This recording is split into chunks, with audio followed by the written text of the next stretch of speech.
my colleague at Vanderbilt, she had 2 monitors, and it was more confusing there for her because she couldn't decide, she couldn't figure out which of the, when she was in presenter mode and when she was not. So it's, everybody's constantly learning. Great. So welcome everyone to our first official session here with the CIT project, and I hope everyone is doing well. And I'm excited to kick this off with today with a session where we'd like to set the stage for why we think it's important to engage people of faith in discussions, and not only in discussions, but in taking concrete steps to creating new ways of being a part of a new economy. And Benny and I want to make a case for cooperatives, and then Jorg will talk about kind of the connections theologically.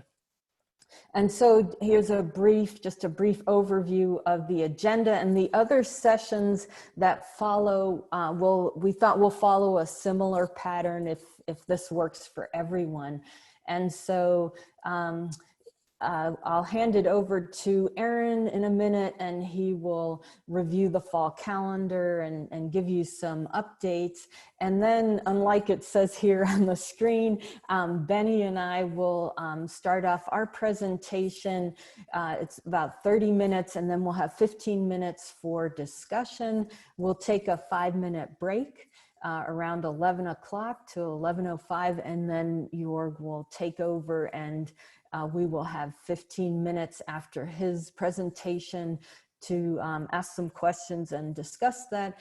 And we will end with closing and next steps, and hopefully on time at noon.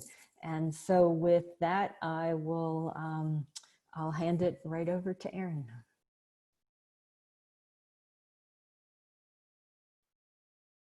Great. Good morning, friends. So I put in the chat a link to a Google document that I'm gonna talk briefly to right now. So there are a couple of things that I want to point your attention to. The first is, again, just a reminder of a couple of these things that I've sent in your email already, but I want to take some time now to actually, I think it's helpful if we actually just do them. So let's, I want to point your attention first to the sort of review and the adjustment of our CIT expectations. This is a document that outlines some of what we're all sort of holding ourselves accountable to with the shift in virtual operations, right?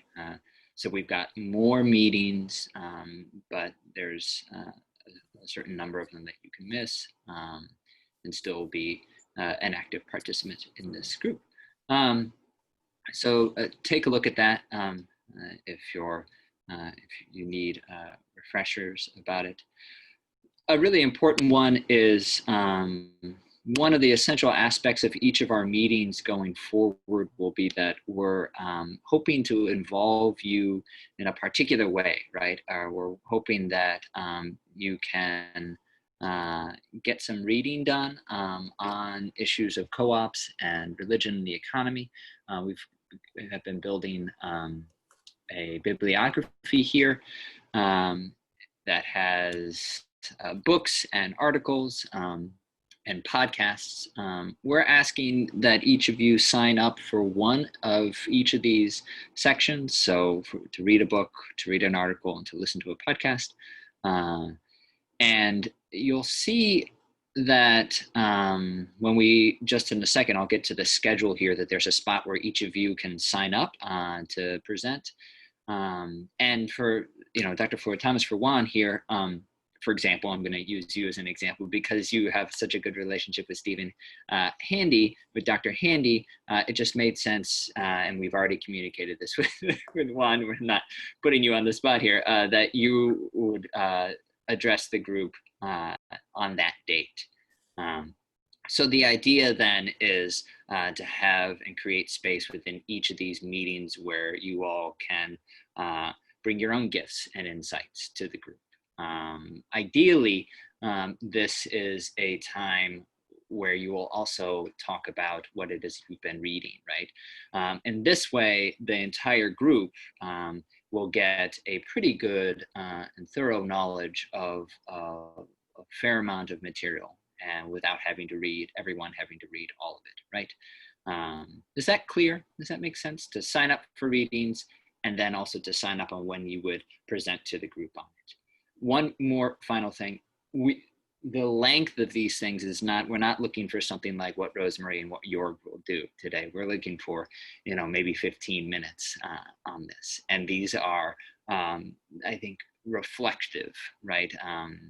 Sort of what are the musings you have about these readings in regard to our work and in regard to your own work, right? So say if you chose to read Jessica Gordon-Nemhardt's Collective Courage, you would have some reflections, say, on the connections to her own reading of the importance of the Black church in early African-American cooperative movements, and how that's a really important connection to make, how it is that institutions of the church and economic institutions historically were mutually generative.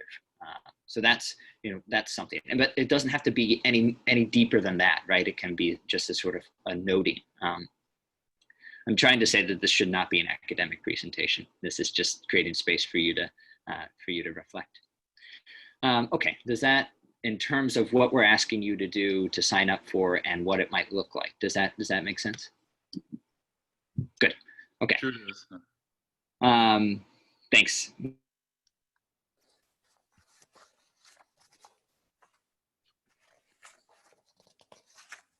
On for that. Sorry, did you say how many we're signing up for, or? You're signing up for one of each of those. One of each book, article, etc. Okay. Yeah, if you'll look at what Ellen and Vonda have done, follow their example. Okay. All right, I've got. Okay, so the next thing for us to quickly to pay attention to here, excuse me as I get rid of some tabs here, is to look for our calendar for the fall. Things are really, I think, moving forward in a good direction for us.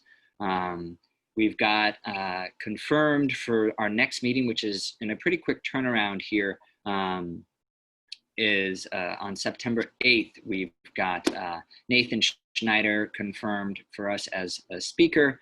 And we've got, I think it's Kristen, right? Rosemary, am I remembering that correctly as I pull this up here? So you can see that our calendar is filling up quickly, and we've have a wide range of people to speak to.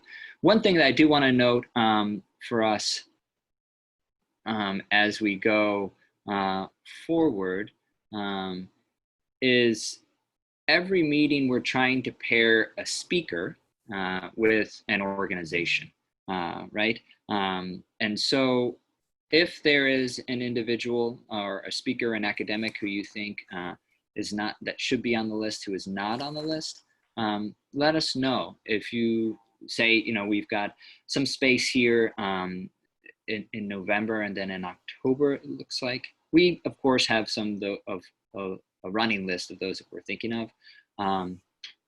But there are individuals who we're always looking to add to the list. That's what I'm saying. So the schedule for October and November is shaping up. Please make sure you've got all of these on your calendars. Bianca Vasquez from Beloved Community is going to be with us on the 8th with Nathan. Freddie Haynes and Juan are going to be with us on the 24th. And then October, we're looking at Megan from Grace in Action in Detroit. And on the 20th, we've got Gary Dorian coming to talk to us about the history of co-ops. particularly the Knights of Labor. So things are shaping up and moving in a really good direction. So yeah, the final thing that I really would like for you to do, and I see lots of cursors on these, and this is great. I want you guys to be signing up for these things right now. The final thing is for you to sign and send me the video and photo release document. Some of you have already done that, but if you haven't, please just click on that, sign it, and then read it, sign it, and then email it to me, and then I'll put it in our Google Drive. That's all I've got for the outline of our calendar and this particular roles for you, that we imagine for you. If you have any questions or comments, we've got some time now, but we also have 2 great presentations set up for us that I'm eager to get to. So are there any questions or comments about the schedule, about what we're asking of you in terms of participation?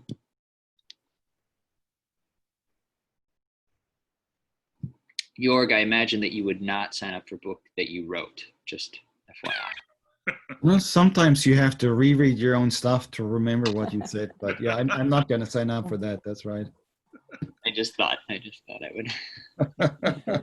I felt tempted though, right? So, okay, friends, this is going to be a really good and I think rich fall for us, some wonderful discussions. So thank you for your attention throughout all of these emails. I know in the midst of lots of transitions, so we're really grateful for your participation here. I'll turn it back over to Rosemarie. All right, great. Thank you for that, Aaron. Well, we wanted to start off by thinking about what is the economy. And it's not to moralize or anything, but let's just think about it briefly. It's a construct that helps us meet our needs as a society. And it also organizes the ownership and allocation of economic resources. It determines the way we as a society, as a nation, make choices about how to use resources that we have to produce goods and services, right? To meet our needs.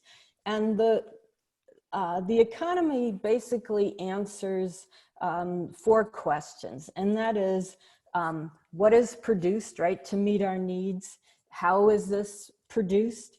Who gets what is produced? And who gets the profit that is made off of producing these goods and services? And interestingly, this question is often not discussed. People talk about the 3 other questions a lot when they talk about the economy. And so our economic system is the capitalist system, and it features private ownership. So the economic questions are answered to a great extent by the owners of economic resources. And the questions are answered based on what maximizes profits for the owners, for the shareholders. So what has happened over the years using this system?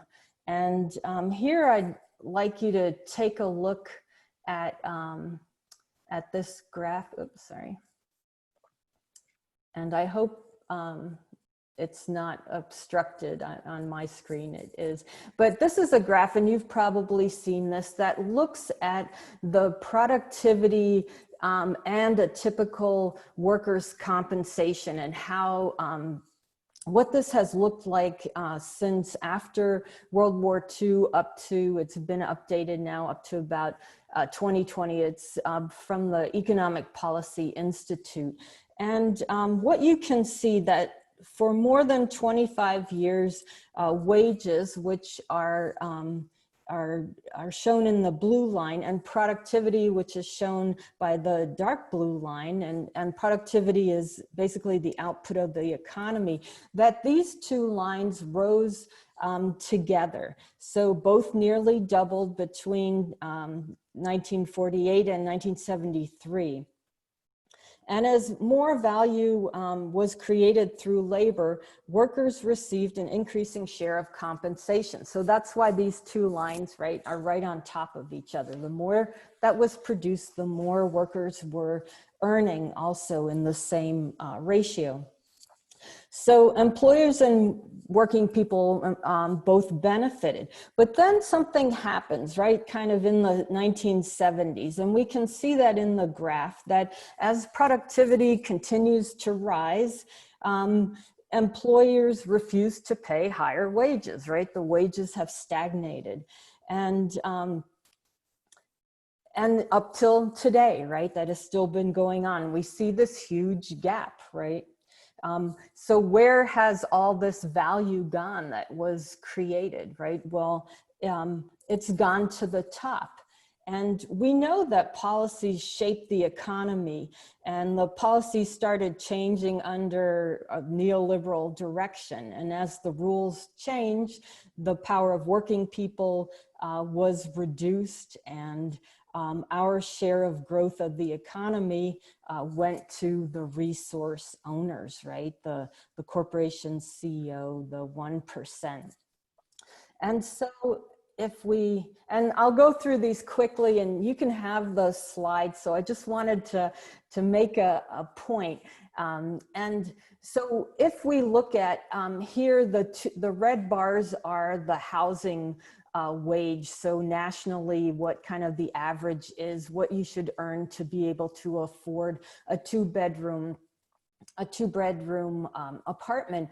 And these seven sectors here are the sectors in which jobs are increasing, are growing. And so what we see is that there's only one job, registered nurses, that earn more than the housing wage. So all these other sectors, retail, home health aides, and that these are growth areas. More jobs are being created there, but these jobs do not give the employees a great enough earning to be able to afford a house, decent living. And these are things I'm sure you're well aware of. But just to point out again, like who is in these jobs, these low wage jobs. And what we can see is that it's mainly women, right? Over 71% of jobs, fast food frontline workers are women. And we can also see in the other graphs that based on race and ethnicity, more than half of the jobs are taken by African Americans, Latinos, and other folks. So, sorry, I keep touching the screen and it moves.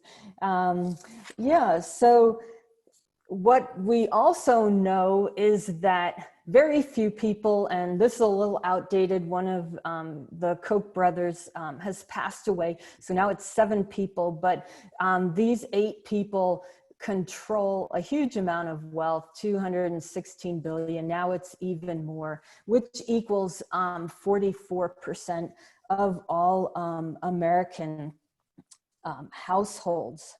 So that is looking at income and wealth inequality. We can also see that wealth inequality is also has a racial bias, because if you look at the Forbes top 400 richest people, they own more than all of Black Americans and all of Latino Americans. So there is definitely a racial component here involved when we think of who is benefiting from our economy. So the economic system isn't working for the majority of us. And can we build something new?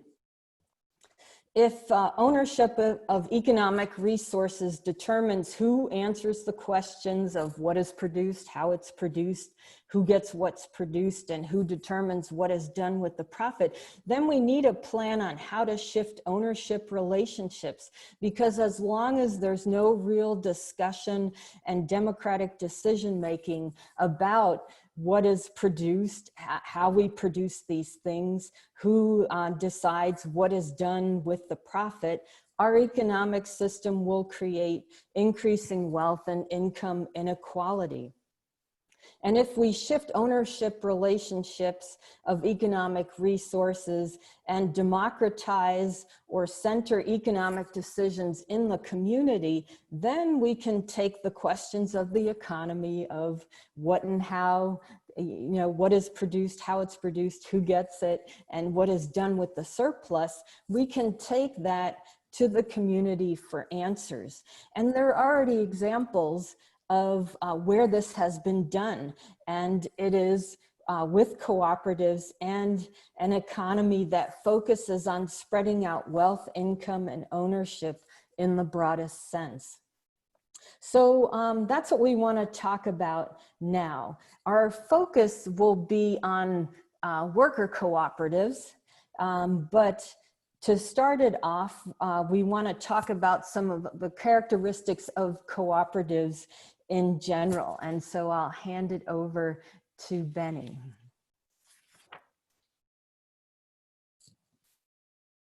Good morning. Good morning. I want to tell you in a nutshell what co-ops are. And let me begin by saying that democracy is at the center of co-ops. We pride ourselves in being a democratic country, a democratic nation, but actually the plutocratic forces are really what dominates. And that's evident in our economic system and some of the injustices of our economic system. So one of the ways that we can address some of the flaws of this system is through a more democratically centered entity or model system, and that's what co-ops are. It's democratically owned, meaning that the members, the people who work at a workers' co-op are the ones who own it. Democratically controlled, again, it means that the workers who are the owners are also the ones who control it. They are the ones at the seat of decision making. And then it's democratically benefiting the members and their communities.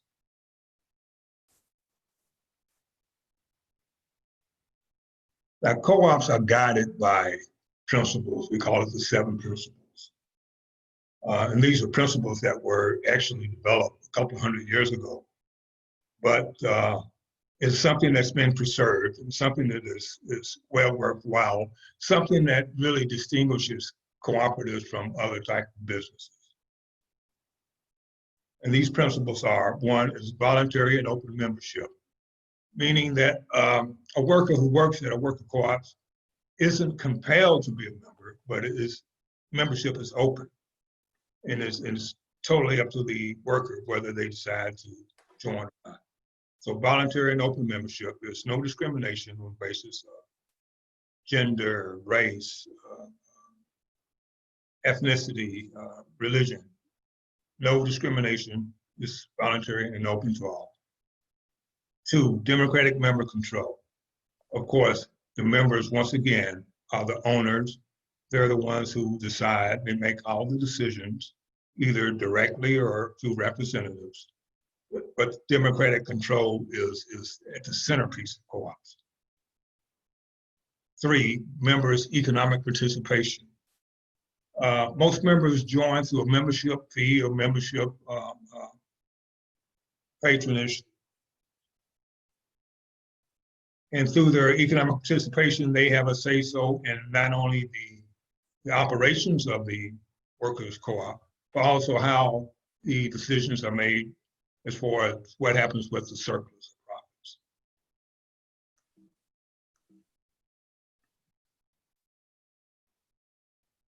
The 4th principle, autonomy and independence. A co-op must remain totally independent and under the control of its members. So it can enter into agreements or alliances with other forms of entities, but they must maintain their independence and autonomy. Very important. Number 5 is education, training, and information. Because the members play such a key role in directing the co-ops and then making the decisions in the co-op, their training and education and continued improvement is vital to the effectiveness of the organization. So that's a key principle. Number 6 is cooperation among cooperative. In more conventional businesses, I guess competition plays a dominant role. But with cooperatives, actually cooperating and among other cooperatives is key. We form networks and alliances across the country, or actually across the globally, in which we assist each other and help each other improve, help each other grow. And 7 is concern for community. And the co-op word, we call it the triple bottom line, where we look at profit, people, and planet. And we recognize that we are rooted in a community, we are part of the community, and we have a responsibility for helping to sustain the community. And these are the 7 basic principles of co-ops. These principles are based on values that we hold, like self-help, self-responsibility, democratic control, equality, equity. These are values that help shape how we behave, how we act, how we interact.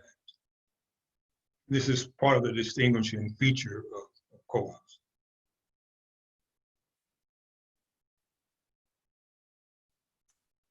Great. So co-ops provide many different types of goods and services, and they're often categorized by the roles of the cooperative.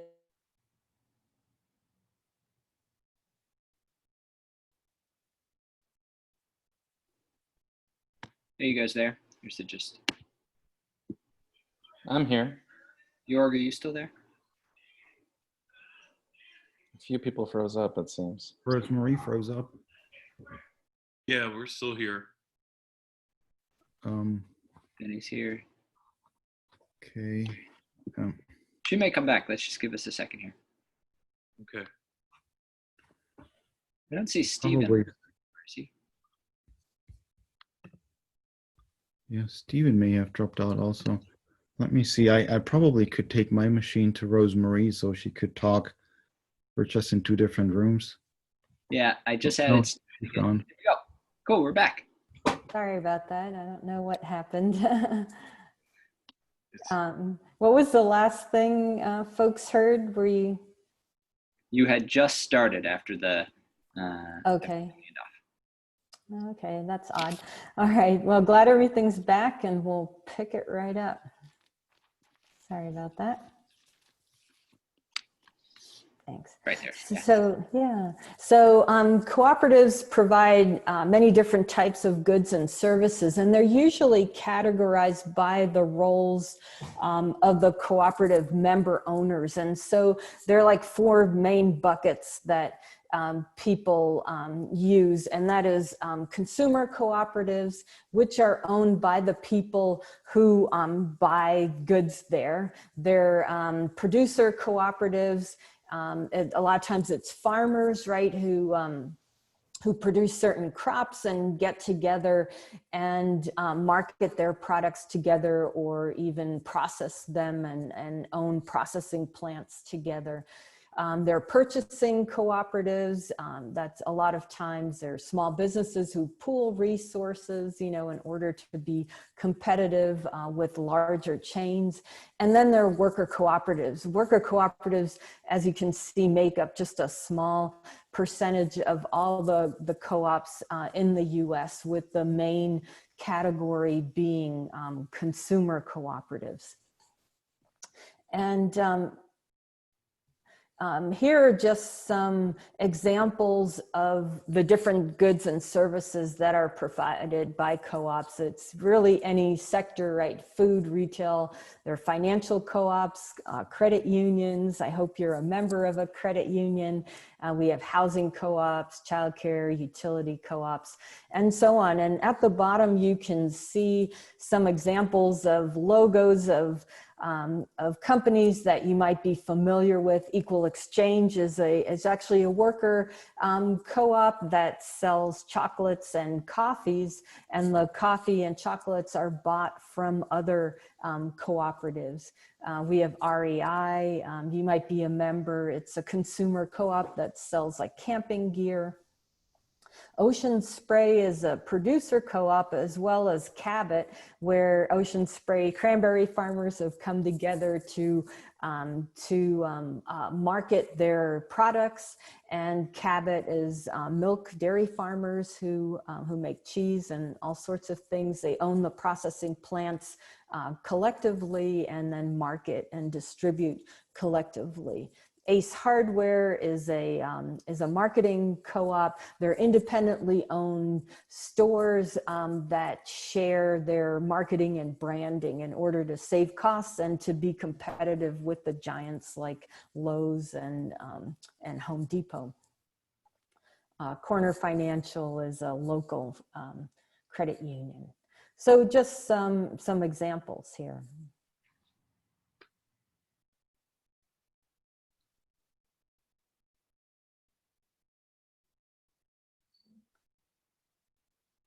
Next, what is a worker co-op? It's a for-profit business with one or more member classes. All workers are willing to accept responsibility membership, meeting member eligibility criteria. Earnings and losses are allocated to workers on the basis of their patronage. And that patronage includes not only the amount that they originally paid into the business, but also an allocation based on their work hours or some other basis. Ownership and control of the organization must be in the hands of the worker members. Worker members elect a board of directors on a one worker, one vote. Again, democracy is at the centerpiece of worker cooperative. And decisions about return on capital investments are made by the worker owners.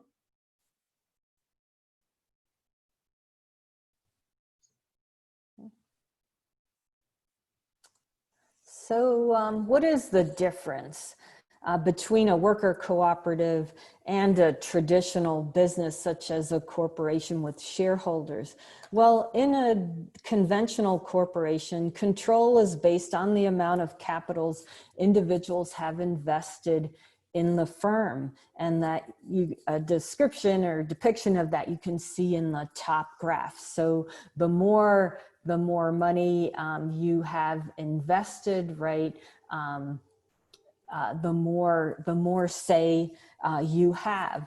And in a worker cooperative, the control is based on working at the firm, and that everyone's capital contribution is equal, and that the workers own the majority of the equity in the business and control the voting shares. One worker, one vote is the guiding democratic principle for decision making. So that is the key difference, right? It lies in ownership and control. In a worker or in an employee-owned cooperative system, the answers to the economic questions of what is produced, how it's made, who gets what's made, and what is done with the surplus is answered by the workers themselves, and not the boss or the CEO, and not for the profit of any shareholders, but all to the profit of what the workers themselves decide. And like Benny already mentioned, co-ops are based on values and principles, right? And so the decisions that the workers make, they take these principles into account.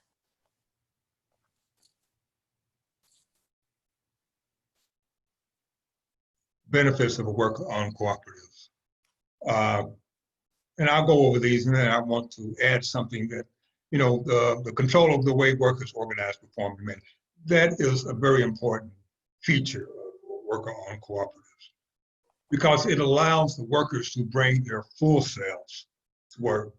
Part of the problem with, I guess, a lot of the more conventional type of organization, business organizations that are less egalitarian, is that the worker tends to feel as if they were a mere extension of the production process.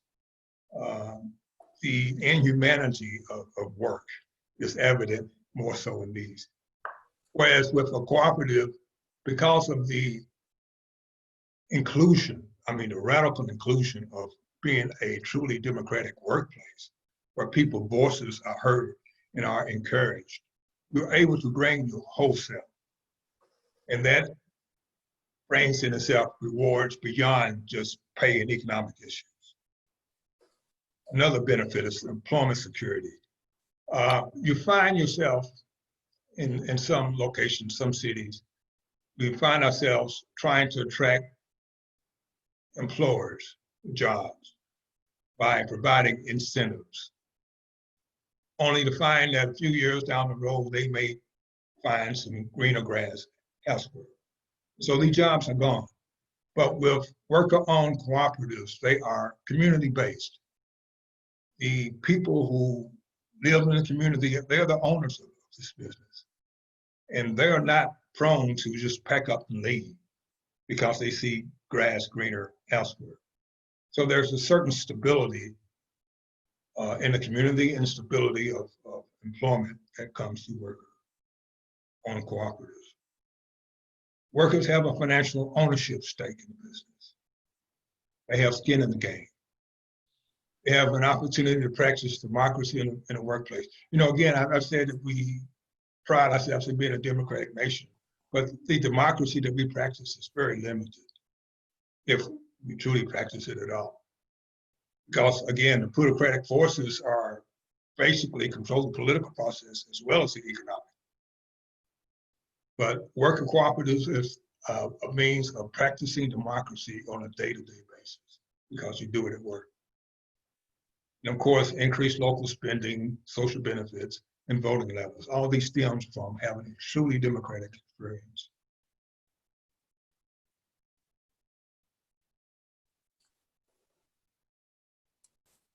Great.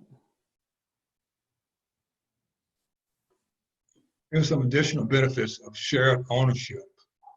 And I'm not able to see this, but I'm sure that part of it looks at the, what do you call it, the multiplier effect of spending, of local spending, when it's done in a cooperative as compared to a more conventional setting. And this was a grocery store, where you can see that so much more of that money is recirculated in the community in local spending when it's done through a cooperative. A cooperative that oftentimes employ people of the community. The wages are higher because the people who are controls the allocations of the resources, the allocations of the fruits of labor, are the ones who work. They get to decide. And we saw from the example Rosemary was showing us earlier about how the decoupling of productivity gains and wages, where we can combat that decoupling. And as a matter of fact, that's going to become a greater issue as time go on, as we see greater advances in technology and robotics and artificial intelligence, in which productivity gains are going to be enormous, while the employment picture will look a bit dim. I mean, you'll have robots driving trucks and making deliveries. And so the employment numbers will go down. What happens with that profit? If we go according to the system we have today, that profit is going to be accumulated in a mass by a handful of people, while most working people will continue to be stable or to be in decline.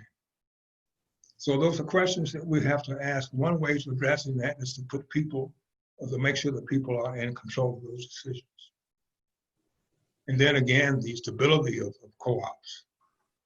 they are significantly more stable and more sustainable than the more conventional business. And I think a lot of that has to do with the involvement of people. When you get people involved, you get a greater sense of commitment to whatever decision or whatever course of action. And I think that commitment oftentimes is seen as a determination that can make the difference. The person who is more determined to see something succeed is more willing to get in and to make it work, or to look for ways to make it work. And this is evident in co-ops, where you involve people, you unleash the power of their creativity and their involvement, their commitment, their determination. I think it spells out in the longevity of co-ops and the sustainability.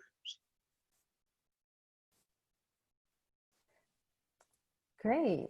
And so now we just wanted to talk a little bit about the work we do at the Southeast Center for Cooperative Development. And I think we probably shared this before, but the work came out of NOAA,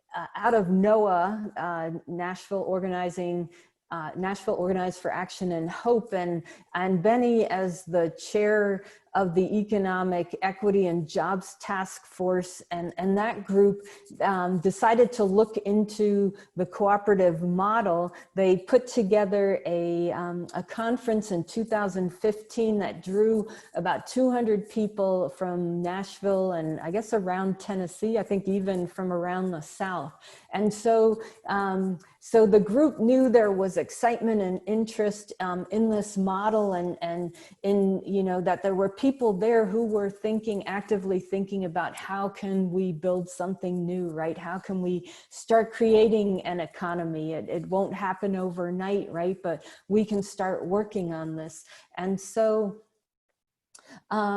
so when Benny and I and a group of others got together in 2017, I believe, we decided to start a center. And what we're working towards offering is technical assistance and training to people who want to start cooperatives, funding and financing support for these. We educate the public and around the cooperative model and promote community economic development. And we're starting that here in Nashville because that's where we're located. But like we called the center, the Southeast Center, we plan to expand across the Southeast. And what we'd like to do is also grow the network, right? Help grow a network between cooperatives, because that is one of the co-op principles also. And to support conversions of traditional businesses to employee ownership as a way to save these businesses. And I know if you had a chance to look at the handouts that we had for this session, there is a handout on conversions, and perhaps we'll have time to talk about that more. But it is a big problem right now that baby boomers are, you know, getting ready to retire. A lot of baby boomers with small businesses don't have a succession plan, and 80% of businesses, small businesses, actually never sell. They can't find a buyer, and just shut down. The jobs are lost, right? And the legacy is lost. And so selling to the employee is one way to save these businesses. And so that's something we'd like to talk about maybe another time. One other project that we have, and I know it's time for questions soon, but I just wanted to highlight that we have started the New Economy of Tennessee Fund in partnership with Free Hearts. It's a local nonprofit here in Nashville, and this group works with formerly incarcerated women and girls, and Free Hearts is very much interested in helping their constituency, you know, find good jobs, create good jobs. And so we're working with them on creating co-ops and on creating this fund. And the NET Fund, or New Economy of Tennessee Fund, is a non-extractive loan fund. And that means that the borrower will never be worse off than before working with us. So the loan isn't going to extract off of the co-op until they're profitable. And we don't want personal guarantees or credit scores, so we're doing this differently because the people we're working with, right, often these are barriers to even getting credit for a lot of small business owners. And it's a relationship. We'll be working with them throughout the loan process, and even during the repayment time, we'll be there with them with technical assistance and all. And so we're really excited to be able to offer like the financing piece also now. This loan fund is part of a greater financial community wealth building cooperative called Seed Commons. And so we're real excited to be a part of that now. And so with that, we'd like to end this presentation and open it up to your thoughts and comments and questions. Thank you. Awesome. This is really wonderful. So we can take this as organically as it goes. We can post questions as they occur to us also in the chat. I wanted to point that out.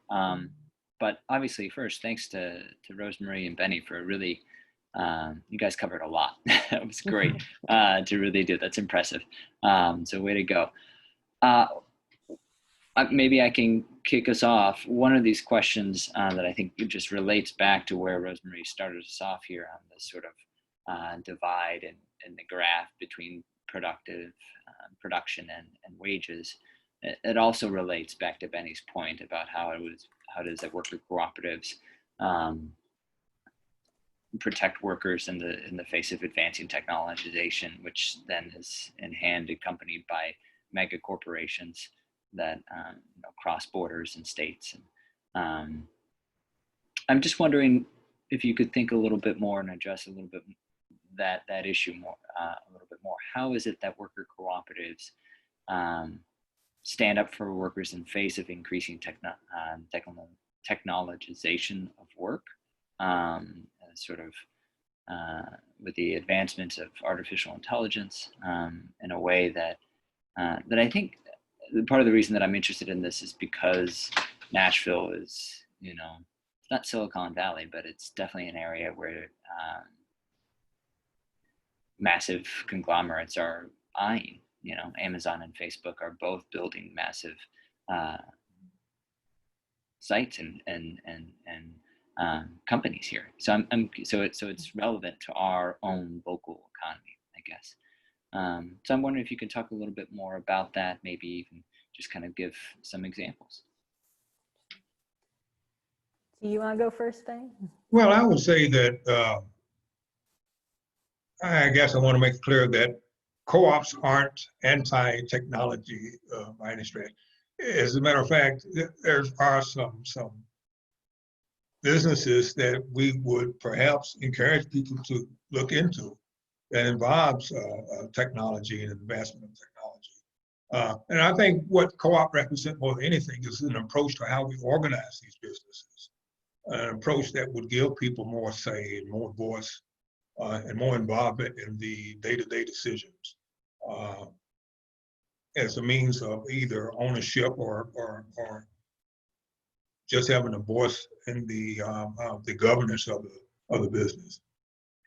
Globalization is a concern, and I think part of what co-ops have got to do is, in order to be, I guess, present, is to look at ways in which we can scale cooperative businesses and come to scale so that you can effectively have a presence in those markets, as well as look at our own global presence, because we want to encourage the cooperative development globally as well. So that issue of scale, Benny, I think that's a tough one.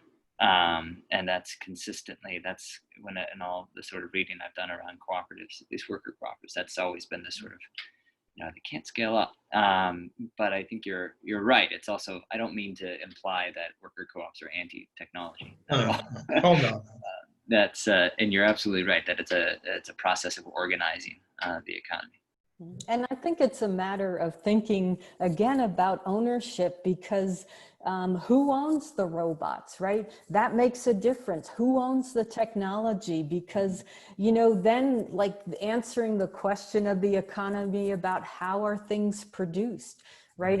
If we as the community, right, as a cooperative, if we own the technology, we decide, right? Are the robots used to teach our kids, right? Or do we do that in person and we let the robots, clean the bathroom, right? Mm-hmm. So I think it's a matter of ownership and control, like who decides what is done? Do we replace repetitive work that no one likes to do with robots and free up workers to, work to their potential, use their creativity, right?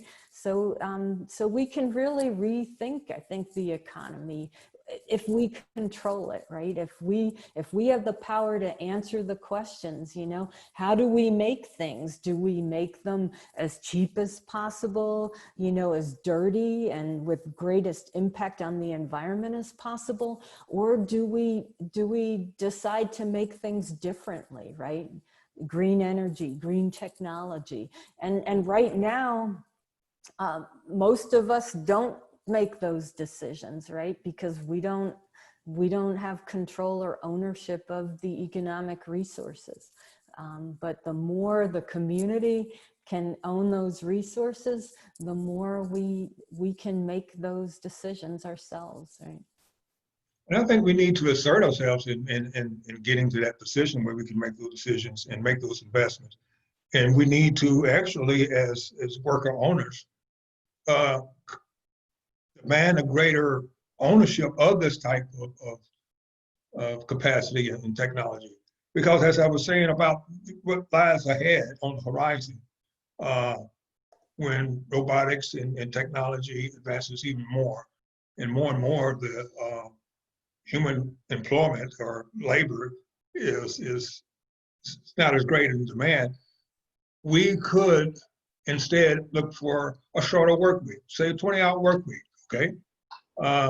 That would allow us to still maintain sustainable living wages if we control these technologies and these means of production.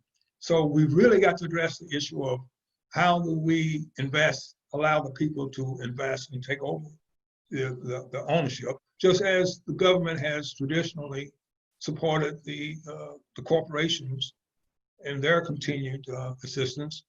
Let's look ahead and let's move toward enabling people, the workers, to take an ownership stake in the businesses of tomorrow.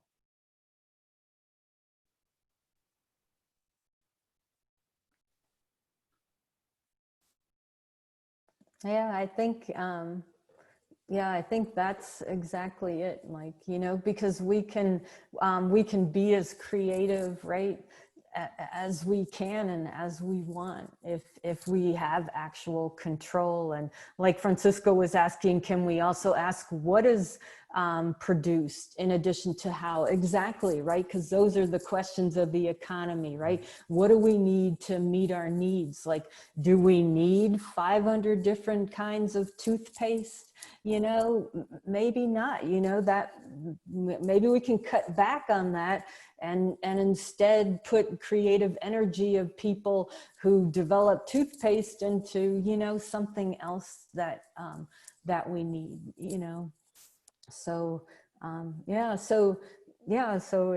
think it really, if you think about it, it boils down to who owns and controls.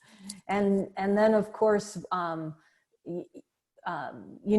like in the cooperative world, you don't just start a co-op and like people live out those principles and live based on those values. So it's a culture you have to cultivate and work on.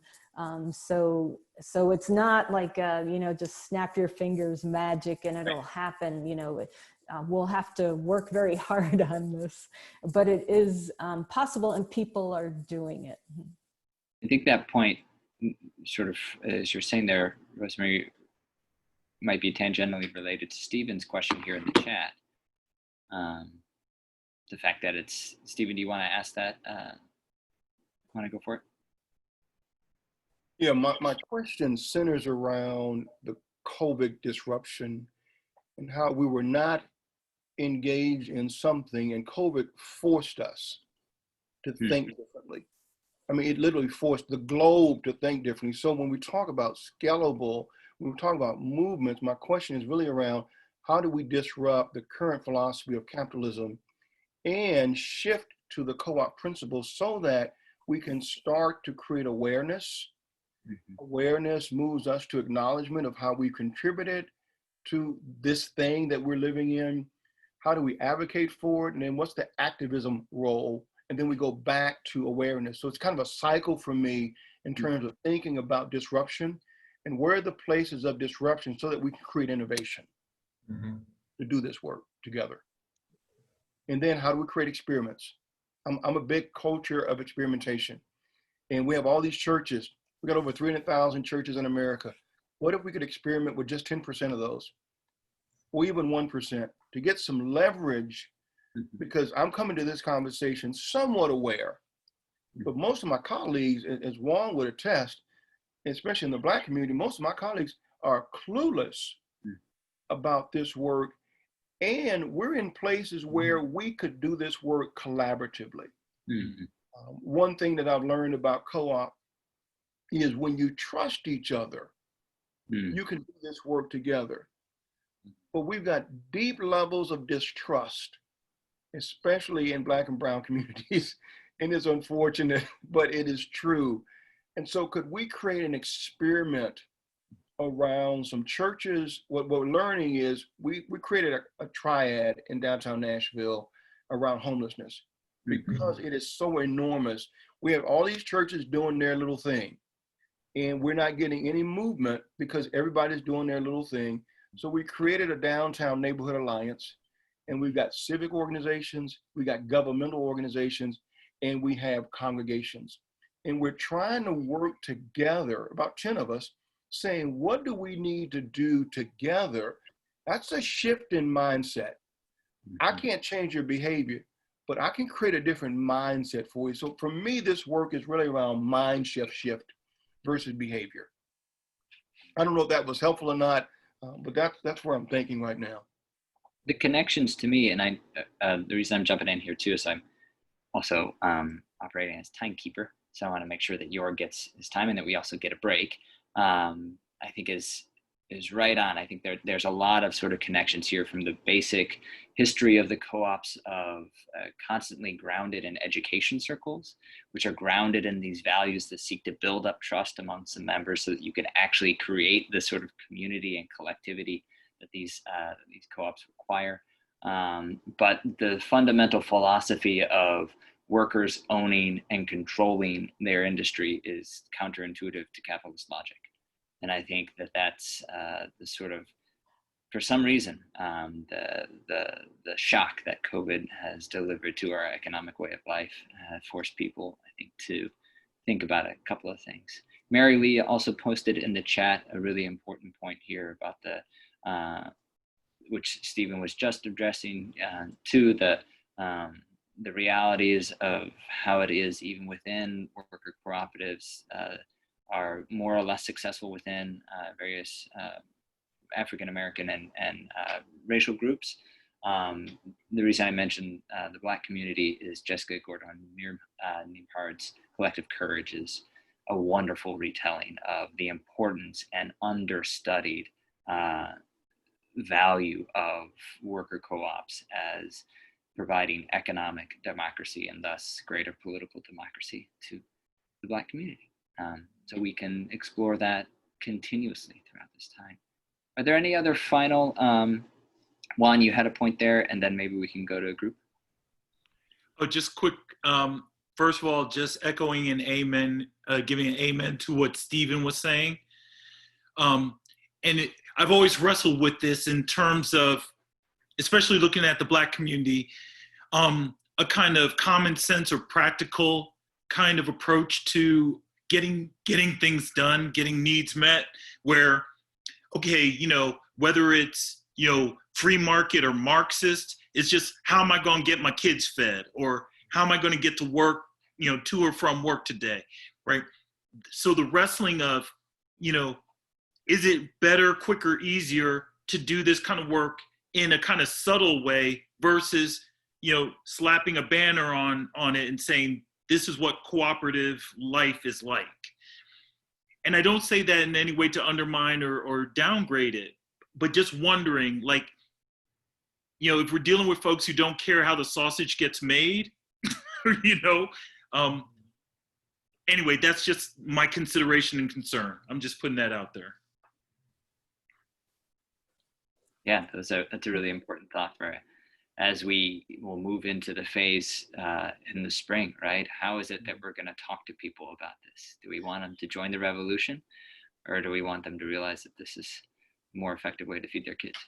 Well, what I would just say real quick, and if folks hadn't come across Robin Kelly, you know, one of his classic works, Hammer and Hoe, talking about Alabama, like sharecroppers and trying to mobilize them within the ranks of the Communist and Socialist Party, right? One of the things that was important about their work that eventually led to the kind of groundwork that would eventually lead to voter rights mobilization, the civil rights movement, and so forth, was the fact that when the party went in and, you know, battled against the Scottsboro Boys trial, or, you know, in ways like that, the party just did the work, right? They built up the networks and the community contacts on the ground.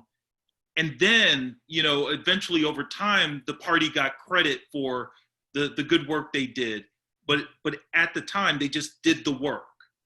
So that's kind of what I'm suggesting.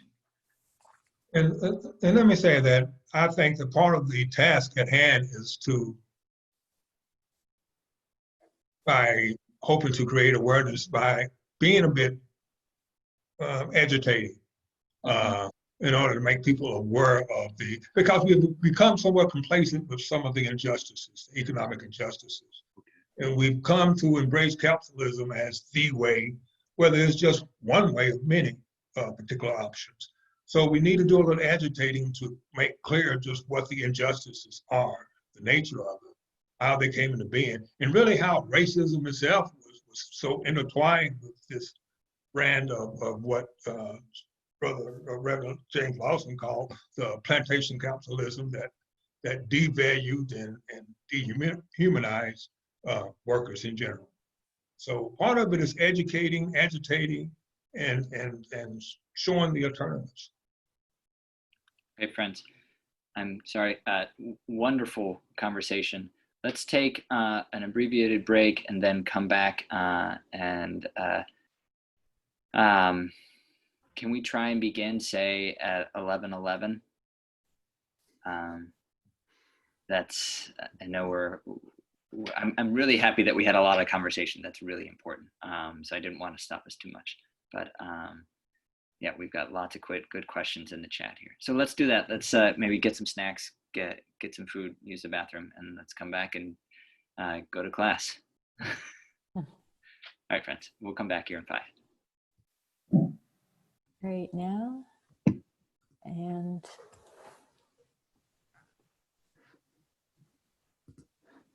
okay, welcome back. So this half of the presentation, as you, I'm going to turn it over to Jorg very quickly. I just want to let people know that every 2-hour meeting is going to be split between a first section, like we did this morning, right here with Rosemarie and Benny, and then the second section after a short break where we can refresh ourselves. So we're now entering our second our second section here, which is a conversation with Jorg around the article that he sent us around deep solidarity and also religion and the economy. Okay.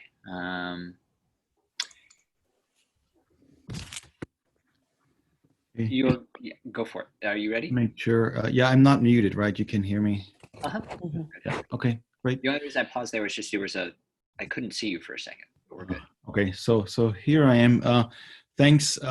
What I want to do next here is just to put out a few basic ideas. You know, some of this you might just consider popular education arguments that might be useful to bring up in religious communities. But a lot of it also goes deeper. You know, it could really reshape the way not only we do church, but also how we think about God and so on. So that's what's behind this. And I really think what Stephen was talking about, that's the goal, you know, not just, you know, to try this here and there, but really to think about what would this mean for reshaping churches more broadly conceived. Ultimately, I think this is where we're headed, and we have some opportunities. So this is at the end of the process. Just keep that in mind. It could really change a lot. I mean, ultimately, I would say it could actually change the way we think and talk about religion itself, not just Christianity. That first slide is simply, this is who we are, the Wayne Cook Program, Religion and Justice. I put our website link there because a lot of what I'm saying, conversations you would also find there, and can follow up on that. There we go. Let me see. Make sure I can put this out there. This book here is on the reading list. This is something that Rosemarie and I co-authored based on our experiences with labor in Dallas. And what we learned, basically, what we're arguing is that there are deep connections between religion and labor that cut both ways. So it's not just a matter of religion helping labor or working people. It's also religion being transformed in that conversation. In all the other conversations, I really was thinking about Mary Lee's question there, you know, how do we even talk about socialism? That also has implications. And it's a word that has become really complex, tied to a lot of misunderstandings. So what we're doing here is we're going back to the basics and try to re-envision some of the basic concepts, thinking that this is not just another social issue, but we're really hitting bedrock here in some ways. I just threw some slides together to illustrate. Some of it is just funny, but look at this. When you say images of God, how do people envision God?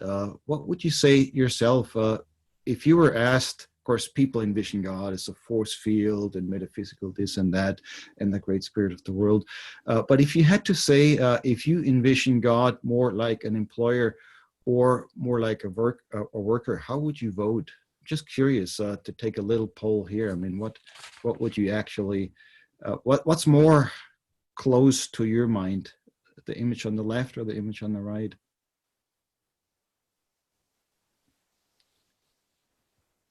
I mean, if you think about it, you know, even for those of us who have done this work a long time, we're still thinking about God in some ways as somebody who's overseeing, who is in control, who is above, you know, who's sort of operating from the top down.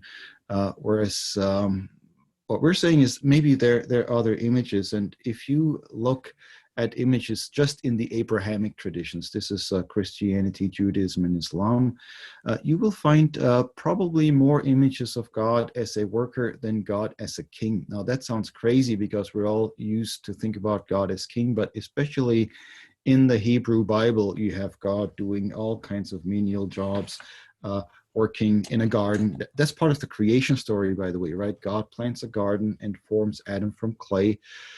You find this in the Tanakh, in the Hebrew Bible, what we call the Old Testament as Christians. So Jews and Christians share that. You also find it in the Quran. So Muslims have this notion of God as a worker also. And then, you know, you go through, especially the Hebrew Bible, you find God as working with clay, making garments, you know, oftentimes the kind of work that women would have been doing. And of course, you can say that's metaphorical, but maybe there is more to it.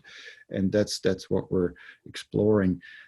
Also in the Abrahamic traditions, the Exodus from Egypt is a foundational event.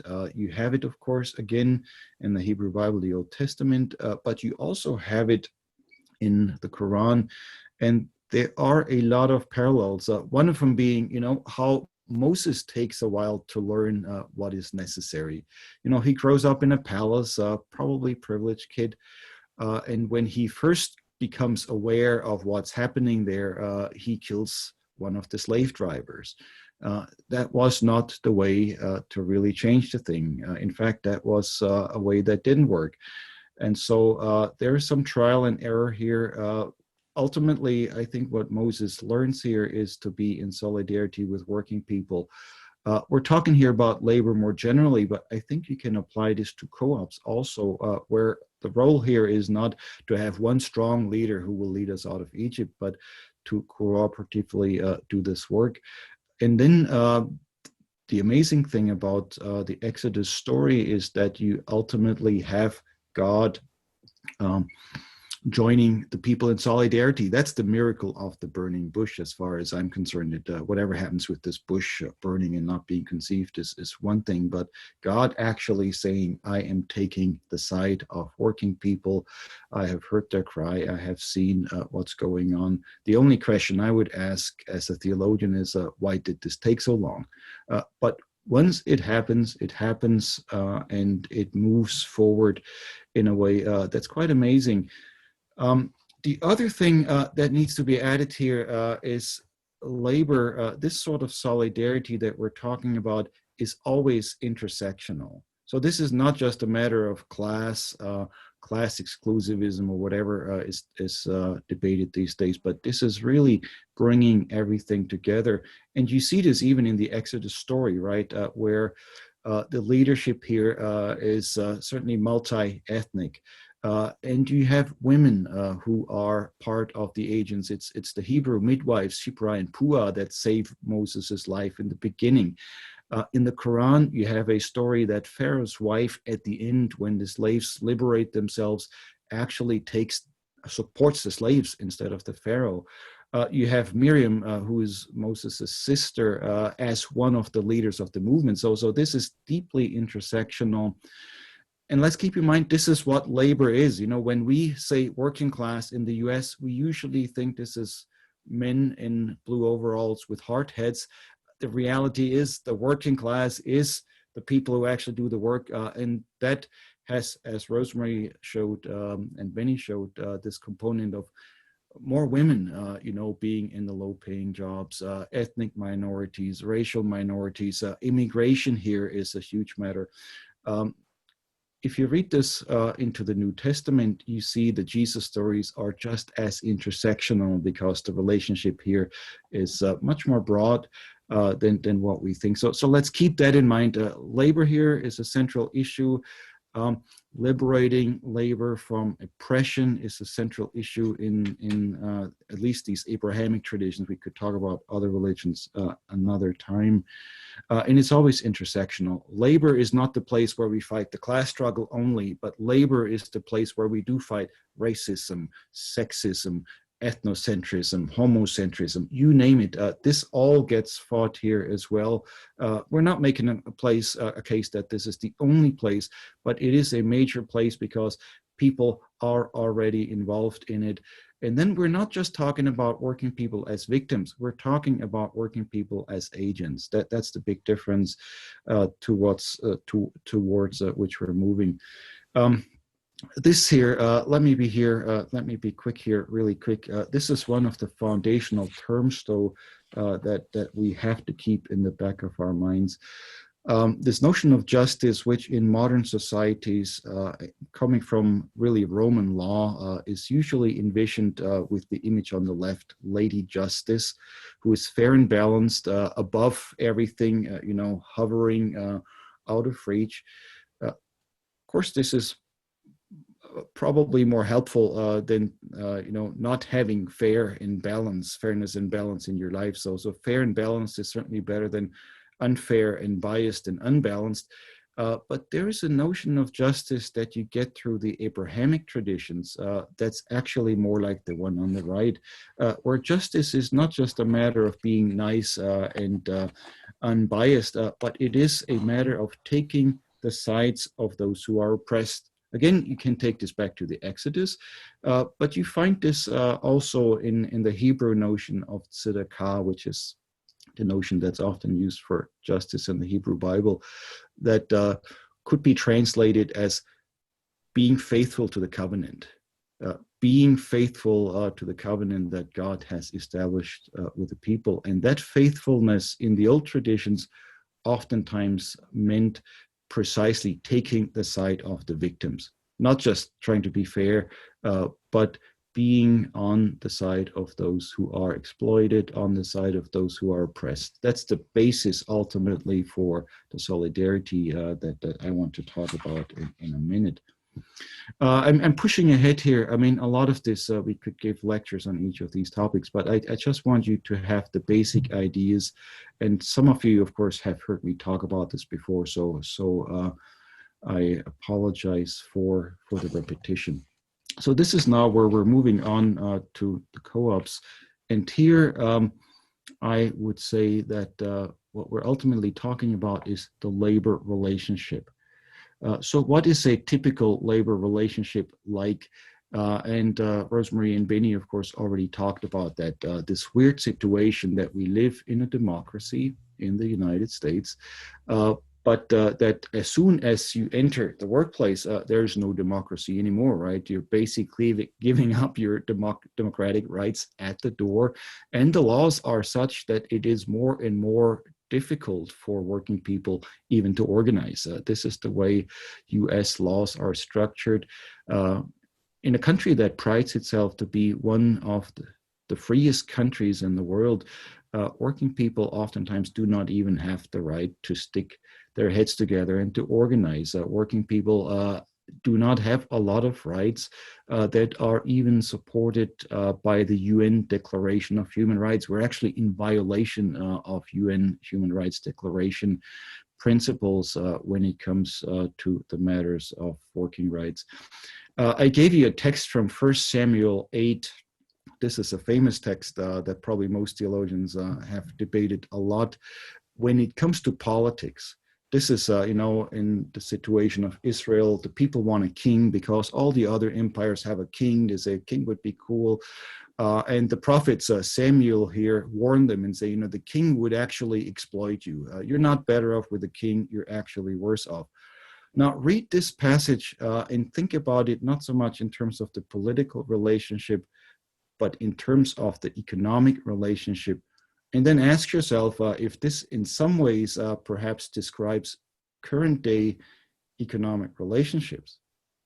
So Samuel reported all the words of the Lord to the people who were asking for a king. He said, "These will be the ways of the king who will reign over you. He will take your sons and appoint them to his chariots to be his horsemen, to run before his chariots. He will appoint for himself commanders," and so on and so on. Then he goes on, he will take your daughters to be perfumers and cooks and bakers, fast food workers, right? He will take the best of your fields and vineyards and olive orchards and give them to his courtiers. He will take 1/10. Well, that's actually a pretty good deal if he were only taking 1/10 of your grain, right, and of your vineyards.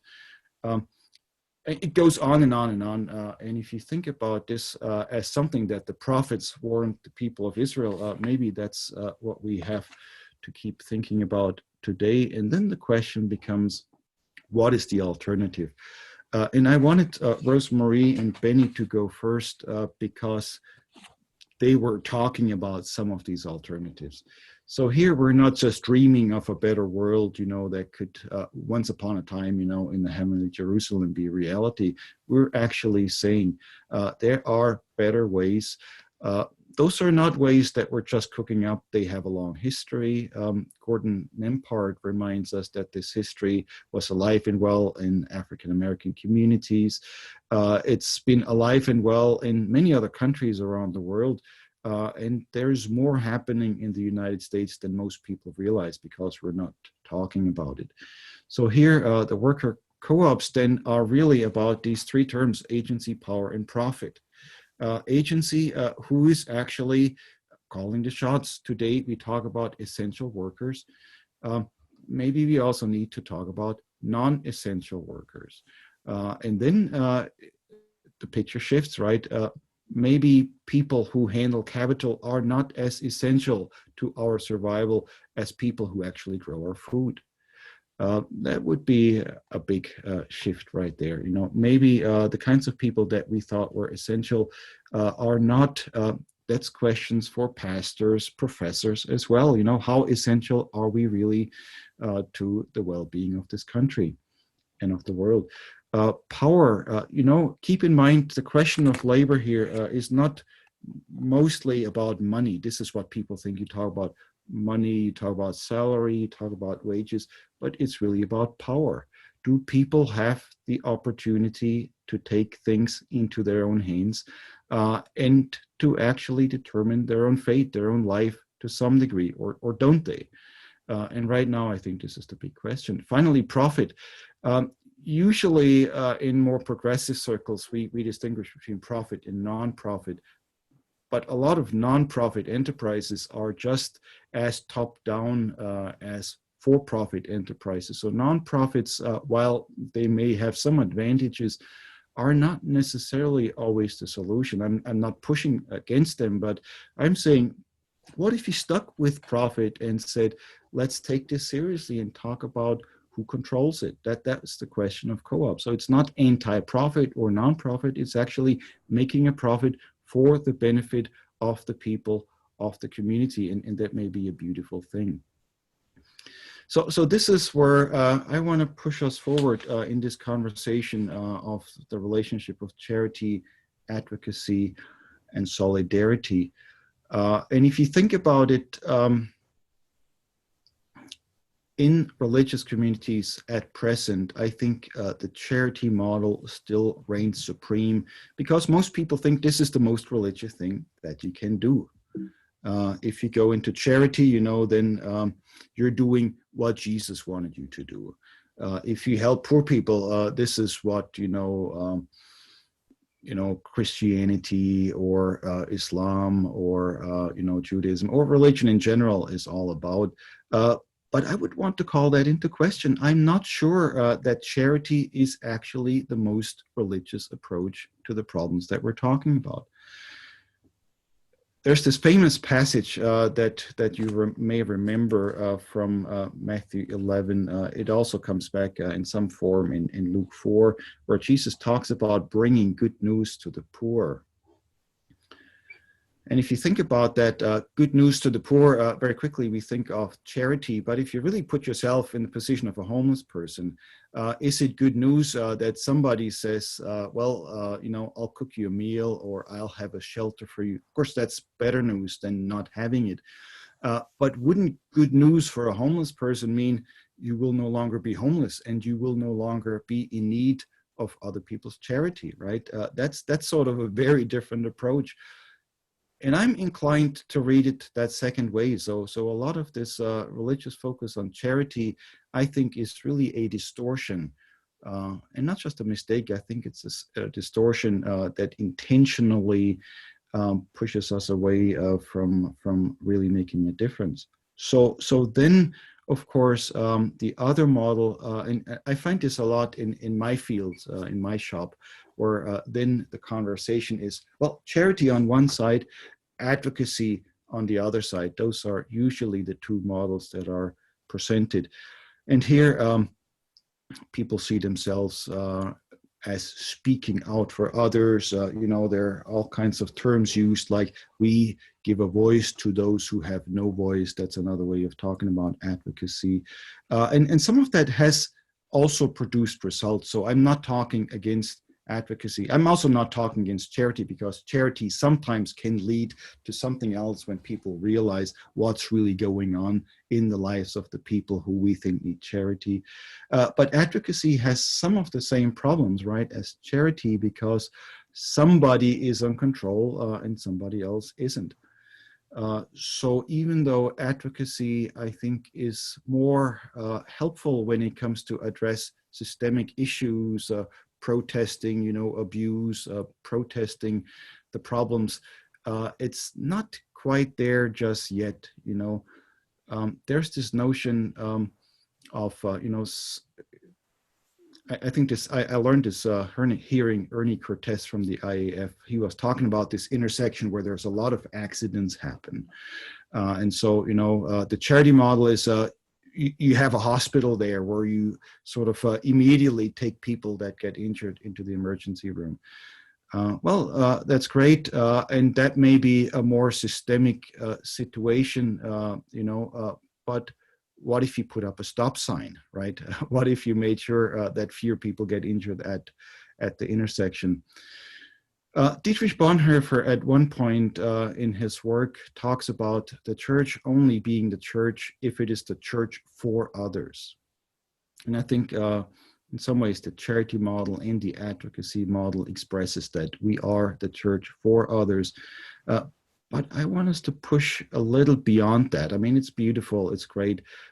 Too many churches are just for themselves. Let's be honest, right? So if you have a church that's for itself to be for others, that's great. But I'm thinking we could go one more step. And here I would say, what if it were the church with others instead of for others, right? Realizing that maybe we are part of that traffic, we are part of all that's floating around. We are part of an economy that is becoming more and more oppressive and exploitative. And in some ways, even those of us who think we're well off are not unaffected by it. So here is where I want to push beyond some of these notions. And here's a quote from Keeanga-Yamahtta Taylor. This is a book I would recommend everybody to read, From Black Lives Matter to Black Liberation. Keeanga-Yamahtta Taylor is a professor at Princeton, and her work always brings together race and class issues. So at the end, the conclusion of her book, she talks about a potential for solidarity that has to do with the fact that when one group of workers suffer oppression, it negatively affects all workers. And then further down, she talks about this as the material foundation for solidarity and unity within the working class. So as we move from advocacy, that oftentimes still is a one-way street, where solidarity oftentimes means out of the goodness of my own heart, I put myself on your side, to a situation where we say maybe solidarity goes deeper. It's not just some people morally committing themselves to others, but realizing that we share some of these same forms of exploitation and oppression, not always in the same fashion, but we're not unaffected. Occupy Wall Street, the Occupy Wall Street movement expressed that by saying we are the 99%. And while those are symbolic numbers, I think it's really important for religious communities to realize we cannot fix this for other people. We may be affected ourselves. We may have to go this together. The problem with advocacy is that the system usually doesn't mind it as much. That may sound crazy, but seriously, I mean, if they're advocates that overestimate their own power, this is something that white people oftentimes do. This is what white professionals and white professors usually do. We assume that if we speak up in a loud voice, we have all this clout, we have all this power and all this privilege, the system will change. The system loves it when people overestimate themselves that way, because the system's not going to change. It'll make us feel better, maybe sell a few more books, but the system will just keep on going. So the advocate that overestimates him or herself, I think ultimately creates more of a problem than anything, because we cannot fix this ourselves. And the end result, I see this with a lot of our students, is ultimately very often burnout, that people cannot continue. So here the suggestion is what happens if we talk about solidarity, understanding that there's a material foundation. So it's not just a matter of moral exhortation, but I just found this picture yesterday, which I think is really cool, expressing solidarity in the days of COVID, even though it doesn't add the labor component. But here, this is the question, this is the conversation I want us to have. how would this approach, not only to work, but to cooperatives be different if we moved from charity in advocacy towards solidarity? And I find the basic motto here, maybe it's Paul in 1 Corinthians 12, who's talking about the body of Christ. And towards the end of that conversation, he says, if one member of the body suffers, all suffer together with it. So this is that material foundation of solidarity that I believe Kianga Yamata Taylor has talked about, and that I sometimes have talked about as deep solidarity. So here I have two questions. This is maybe getting us started in the conversation, and I can end the slides here because this is now where we need to see each other. The question here is, what is it that religious communities can ultimately offer in this co-op world? And then I also want us to talk about what might religious communities gain from doing this kind of work. Thinking down the road that this is not just another project for religious communities, but it might actually reshape the way we think about practicing religion, doing church, you name it. Okay, I'll stop here. There are already a couple of questions and comments coming up. Thank you, Jorg. This is really rich, and I'm not sure if you were following the chat, but it's hard to do both at the same time. People were riffing off of this. This is very engaging. I want to make sure that I get in the chat the question for both of that you've listed out. The first one is, what is it that religious communities can offer the cooperative movement? And the second is, what is it that religious communities can gain? But you know, I mean, I did not follow the chat because I had my screen up here. I guess is that PowerPoint that sort of clouds your view. So maybe I'm just seeing there's so much good stuff going on there. Maybe let me ask you to highlight some of the things. And here I'm especially interested in where you see some of the challenges and maybe roadblocks or some of the difficulties. Does anyone feel called to move? I know we had some called to speak. We had some good points going on.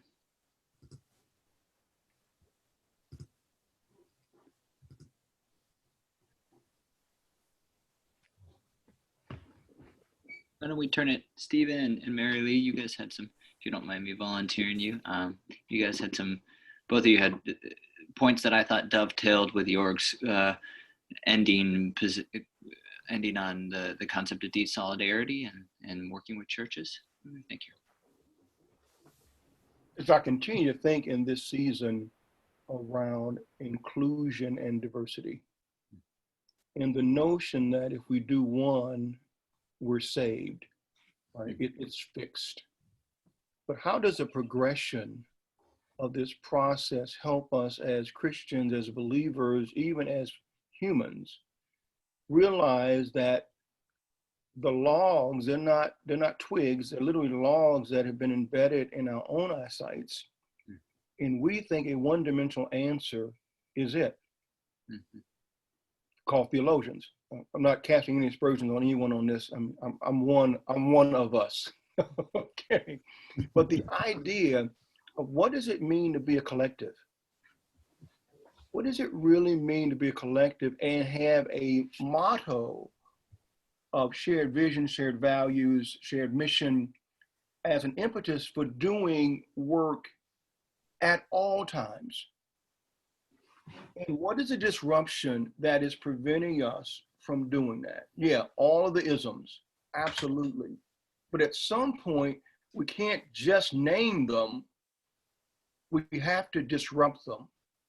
And what does a disruption piece look like when we, in a period of not knowing the future, which by the way, we've never known the future, but how can we be clearer about the next fateful step together in the midst of racism, classism, all the other isms that are deeply rooted in the American soil and soul?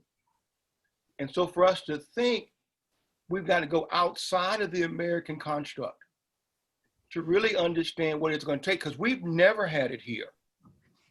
When they disrupted our native brothers and sisters and raped and stole their culture and their language, there's no model. There's no model here in America that we can say, I'm not talking about, I mean, let me say a movement, because we talk about the Wesleyan movement. And I say none of us have ever experienced a Wesleyan movement. We experience a few growing churches, but that's not why we're here. We're literally here to be in a moment of solidarity because God might show back up. And what will we be doing when God decides to step back in for a moment and say, is this what I told you about the body of Christ? So, Stephen, yeah, those are really important questions. Let me push the envelope a bit, because I think you're really pointing us in the right direction. But there's some tools that we have in the churches right now, and even some of the language that I think that's limiting us. And one of them, for instance, is this notion of inclusion. Because the question is always inclusion into what, right? I've heard this too long from the dominant church, basically including minorities in the majority business. I mean, that's not what you mean. I know that. I mean, this is not what you're doing. But when a lot of the church and even a lot of our students say inclusion, they somehow have a romantic idea that we bring this in. Then I saw Francisco posted in the chat a reference to Acts 2, and the same story comes back in Acts 4, which is this early church sharing everything, which is a story of inclusion, which I think is a good story. But Rosa Luxemburg had an interesting comment. I don't think she was commenting on this passage, but she says, or said back when, that there's a difference between a communism of distribution and a communism of production. And if you think about this, a communism of distribution is where we share things, which is great. I mean, it's better than nothing, right? So we're not knocking it and saying this is not going far enough. But a communism of production is actually a way of being inclusive in such a way that people have agency. So it's not just we distribute and we make sure everybody, I mean, even the question of reparations, I think, is not going far enough at that point. When it's just a matter of redistributing things, we need to talk about how do we get involved in this production. And this is where I think the co-ops are so important, because, I mean, communism or not, socialism or not, but it is ultimately about production, not just sharing. So it's common agency. It's not just, you know, sitting together and having beautiful relationships. So inclusion here changes. That's one thing.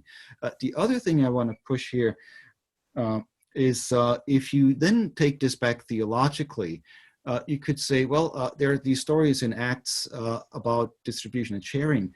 There are stories, you know, you can think of the prophets that also sort of critique inequality and all that.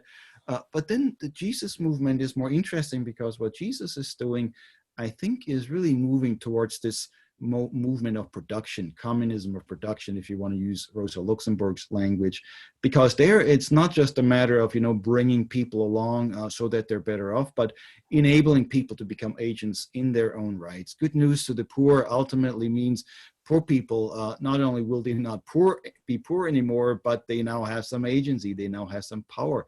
So I would disagree with Rosa Luxemburg that Christianity stops at distribution, it moves to production. But that's one of the big conversations that we're not having. We're not having that in most of the theological academy. I was teaching a course at the European Academy for Economic Pluralism last week via Zoom. They didn't have it either. When they say religion, they don't say religion a whole lot. This is all economists. But when they say religion is basically about morality, do your thing, maybe inclusion, maybe sharing, but it's never about this move of production. So that's where we're pushing forward. And I think this is where the big change happens. Friends, I just want to jump in here just to note, I think this is maybe one practice we can adopt here is that in order to avoid speaking over each other, if you'd like to speak next, type stack into the chat, and that'll begin to form a line here. Because I think I saw Juan raise his hand a little bit, ready to speak. So if you'd like to speak after him, I can facilitate that. Okay, let's start stacking then. On the heels of both Stephen and York's comments, I just had an experience last night, which might just move the bar a little bit. Okay, so stick with me. I have a student that I'm mentoring, not a Vanderbilt student. This student, you know, I come to find out is very conservative, very theologically conservative, and is working on this project about the anti-abortion movement and its evolution and all that.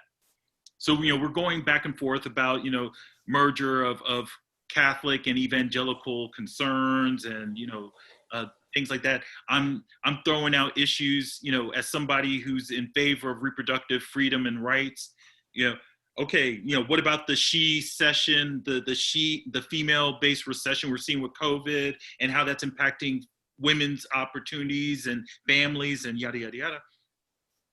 And she's pushing back hard. Part of what was a revelation for me, you know, when we talk about inclusion, when we talk about, you know, how to share vision, I had never realized, right, you know, in this moment with COVID and the shutdown on, you know, many medical facilities for any kind of elective procedure, anything that's not emergency room related, they don't want anything to happen, which includes, you know, abortions. And so I was like, okay, so the anti-abortion folks, because of COVID, as a coincidence, right, they got what they wanted. How are they now operating in a way that allows them to live into the future that they said they always wanted now, right? Especially when we're facing all these kind of endemic situations for the kids who are being born or the kids who are already alive and walking around. And she literally said, oh, they never imagined a post-abortion world. And so I was like, are you kidding me? Right? So what kind of movement and why should I engage, anybody engage literally and seriously with this movement when, as many of us well know, right, many of the same advocates for anti-abortion, you know, measures are also the same people who vote down social welfare systems left, right, and center, right? So it's like, so I think part of our concern is, and I think obviously the merger of you know, class consciousness and Christianity involves that telos, right? Right, that we're aiming towards something. We're aiming towards, you can call it beloved community, a better world, heavens forbid, utopia, right? But we're part of the benefit, as opposed to many of the folks who oppose us, is they never, at best, all they're looking for in a, using my example, a post-abortion world is something that looks like the pre-abortion world, which ain't really a fix, you know? So anyway, I'll stop there. I mean, that's the amazing thing, that with the co-ops, it's not just a matter of, you know, philosophizing about the evils of capitalism or trying to figure out a better world. This is what sometimes frustrates me, you know, with these university leftists that have all these wonderful readings of whatever happened in the past, but now we're actually talking about this is how it's coming to pass, this is how it's doing it. And back to Stephen's question of disruption, this is something that is indeed disruptive. Back to a question that was raised in the previous discussion about, you know, do we want to put this out there? Do we want to let people know?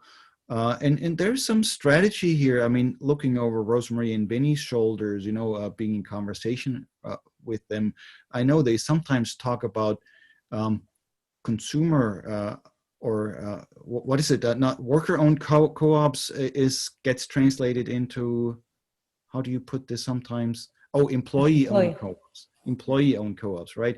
And once you talk about it this way, it sounds a little softer, sounds less aggressive, less disruptive. Imagine the working class now starting building co-ops. We can't have that. But when you phrase it a different way, it may be a little easier, but it's just as critical. It's just as challenging. So sometimes we may have to adjust the wording, even though I think we need to be clear. We're playing, not just playing, we're really engaging something here that can be very powerful and that can really address a lot of the issues that so far, you know, we weren't even taking seriously could be addressed. So like what Juan was saying, right? Once it actually happens, what you're gonna do, And that to me is the beauty of it at this stage in my life, you know, seeing something actually happens. I think part of what, if I can jump in here, part of what Jorg's points here is also returning me to one of Stephen's earlier questions about what does it mean to actually be a collective, and how that changes and shifts our understanding of what it means to be the church. And so if it's no longer, being the church is no longer about one individual assimilating into a larger body, but rather it's a sort of,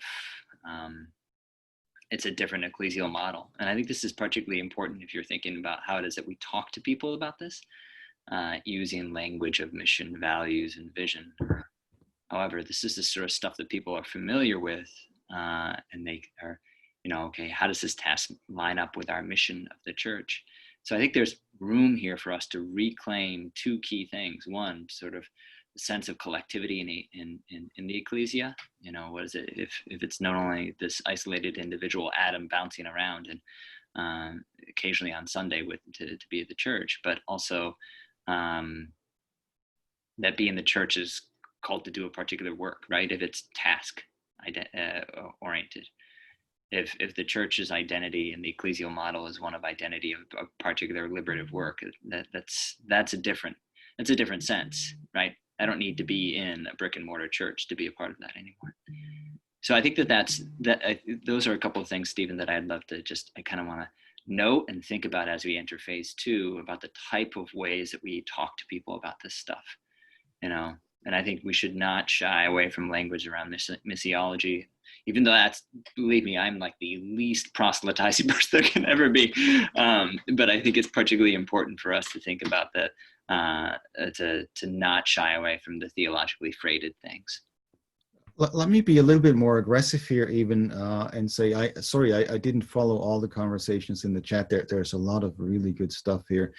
But I think, you know, in religious terms, we're talking about a revival here. We're not just talking about a little mission project where, you know, we try to get a few more people, but we're talking about the Spirit moving in a way where the collective then is defined not so much by, you know, passive inclusiveness, but by agency. Those are now all people who have their own agency. Now, think about what this would do, say, to sexism. It's not just, you know, let's be more inclusive with women or sexual minorities, but we're talking agency of women and others. Racism, same thing, right? I mean, too often people still think, you know, it's a matter of being more inclusive. But what if we talked about African-American agency, and not in an idealistic way, but to say what's happening there already, to see the resilience that you find in Black communities, to see the actual power that is building, and how people are actually organizing themselves in a very difficult situation. And then you bring this back to the class discussion. One reason I'm always a little unhappy with the term classism is because it seems like if we just get rid of class prejudice, we'd be all okay. And then we have some poor people and some rich people, and they all like each other. They all accept each other. We now have some working class people too sitting in the pews. Whereas the class problem, of course, is we have to overcome class injustice. That doesn't mean everybody has to be looking alike. But class here points to the structural problem that goes beyond the matter of whatever prejudices we might have. And you take that back to race and gender, you can say the same thing, you know, race is not just prejudice. We all know it's prejudice plus power.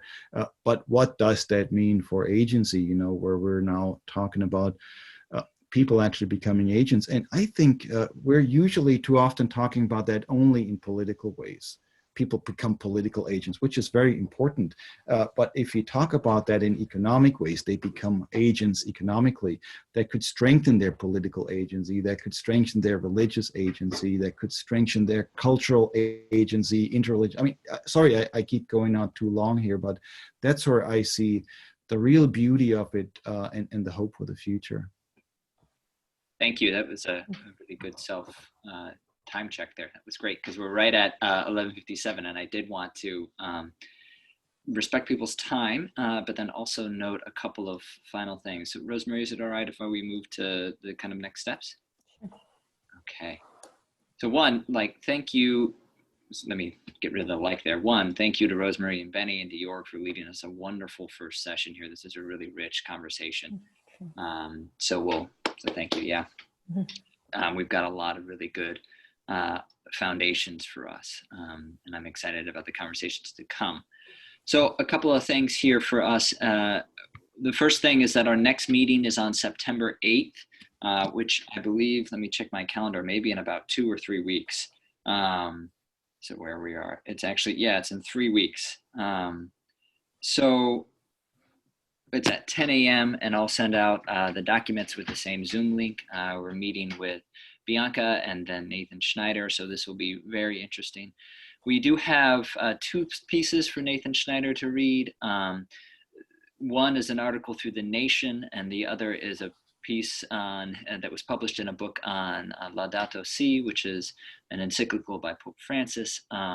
If you have time, read the Laudato Si piece more than the Nation piece, I think, because that's where the sort of the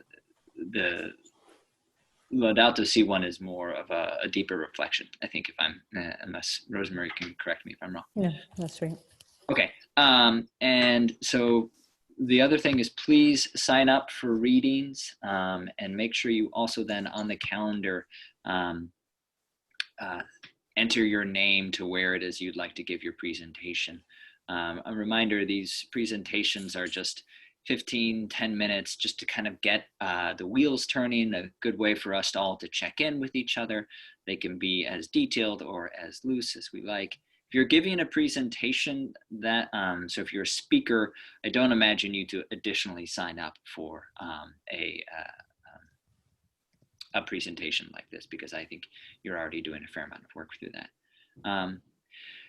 Do we have any other final questions or comments, thoughts about this?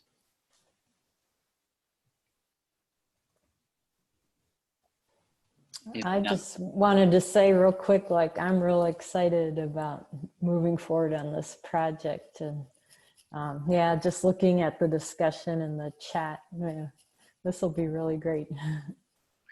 I do want to know, I think I'm going to be a little reflective here.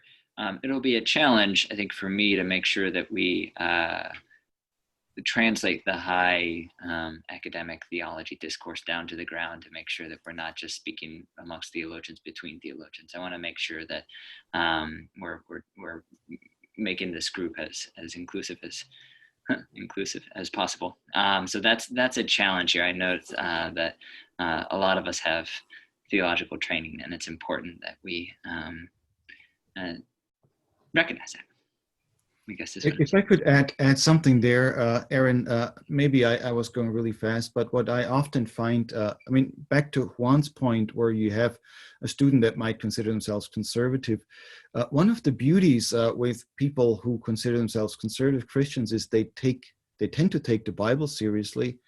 And as you do that, bringing some of these arguments tied back to what the scriptures say, Old Testament, New Testament, I've learned that around the world, this oftentimes helps the conversation. And so while for the high academic theology that sometimes looks a little simplistic, I think this is really one of the better ways to do the popular theology that we all want to be doing. And then all of a sudden, you have a much broader conversation that's not just about liberals and conservatives. In some ways, it pushes way beyond that in much more interesting territory. That's great. Absolutely. I agree. Rosemary, so you should feel empowered, I guess, to say, all right, enough talking theology. What does this actually bring us back down to the ground? No, I'm just trying to lighten them going. I think it's important for it. I'm just paying attention to how all of us, the participation ranges that we've got. If nothing else, thank you so much. We still roughly met on time. Are there any other final notes or things? Rosemary, will you close us out then? Yeah, I think, yeah, thanks so much again for everything. Thanks to Benny and Jorg also for speaking. And yeah, we look forward to seeing everyone on the 8th. And I think, Juan, did you have something to say? Oh, okay, that's all right. I didn't know. All right, well, thanks everyone. And see you in 3 weeks. Yeah, take care. Thank you all, everybody. Thanks for Bye. bye. Bye.